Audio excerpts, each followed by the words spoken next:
OILER Outlook. I'm Jeremiah Jackson here with Coach Ernst. Now, first off, Coach, how are you doing today? I'm doing great. Yeah. That's good. Now, winning on the road against ODU this past Monday, 89-72. What went well for you guys in that game? Well, we knew going into the game they were going to play a lot of zone, or at least as long as we would let them. And yeah, I think probably the most important thing that happened in that game was in the first half. Cam Shaw was in the zone. He made 7 threes. So by the end of the first half, they had gotten out of their zone. And we knew if they went man-to-man, they'd have a hard time matching up with us. They didn't have a matchup for Nate Bruns inside. We knew they would struggle to guard what we do on offense because they rely on their zone so much. And they've got a lot of young players. And so I think a big key in the first half is, we played well as a team in the first half. But it's, Cam's 7 3. Anytime a player makes 7 of 8 threes in a half, good things happen. Yeah. And speaking of Cameron Shaw, he led all scorers with 24 points. What have you seen from him, so far in the season that has him going? Well, I think he's doing what you want as a coach, and that's trending up. Mm-hmm. He was a key component off the bench, kind of like a sixth man to start the season. But then we struggled a little bit, and he was performing well in practice.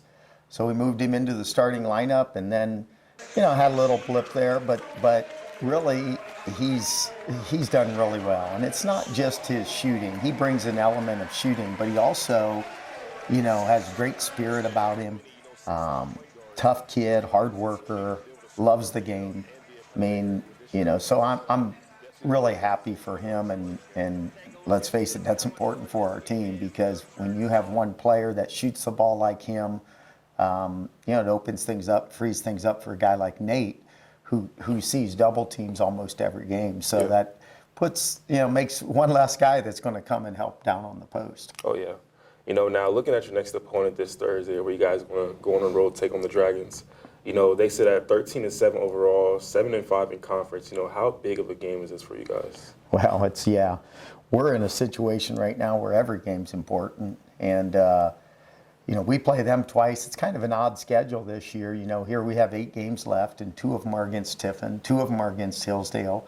So there's 4 of our 8 games are against teams we haven't played all year, and we're almost to mid-February. So that's really odd.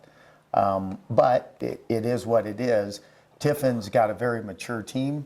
I think their entire starting lineup is over the age of 22, so they've been in college basketball for a while, and in some cases they're 3 or 4 years older than some of our players. Now, age doesn't necessarily matter. It just means they have a physicality to themselves that we're going to have to match. And, obviously it's on their home court, so that's an advantage. But I think our guys will be ready for battle when Thursday comes around. Yeah. And although you guys sit right outside the top 8 in the conference, how confident are you in your team making the tournament? Oh, yeah. Here's the reality. Like I told our guys, there's so much parity in this league, that Cedarville, who's the top team in the league, I'm not sure anyone in Findlay could believe that because of, how well we played against them here. Mm-hmm. But really, teams that are in our situation are really not that far from still hosting. You're talking about getting in the conference tournament. My thought is winning the next game. But if you really want to get down to it, the teams that are 7, 8, and 9 could very easily finish in the top 4. They're only about a game or 2 behind those teams. So with 8 games left, there's a lot that can happen.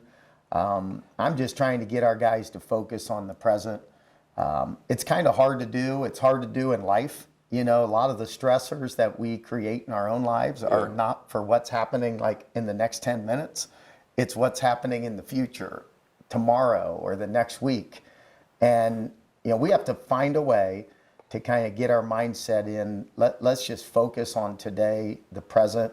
And, I think if we can somehow do that, that will help us because there's so much parity. These games will come down to just a couple plays. Yeah. And we got to be in the right place mentally in our preparation so that we're ready to make those plays when they happen. Yeah, and now staying in the present, what are going to be the biggest keys to this game?